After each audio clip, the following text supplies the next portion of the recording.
Danas je u Donjoj Lohinji održan drugi sajam kupusa. U organizaciji Udruženja žena Ruža na ovom sajmu, osim kupusa i hrane, posjetitelji su pronašli ručno rađene predmete od vune, ali i drugih tkanina. Manifestaciju Dani kupusa otvorio je gradonačelnik Nusret Helić. Lijepa manifestacija i po ko zna put se potvrdilo da su naše žene, naše udruženja aktivna. Lijepo je gleda drugi sajam jer je puno proizvoda, puno je aktivnosti žena.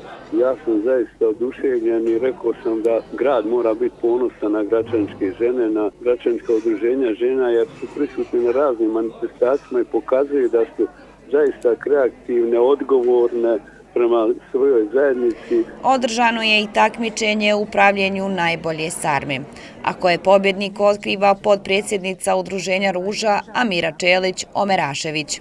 Prvo mjesto je osvojilo udruženje žena Behar Škahor. Drugo mjesto je Biser Brka i treće mjesto je Soko Gradina.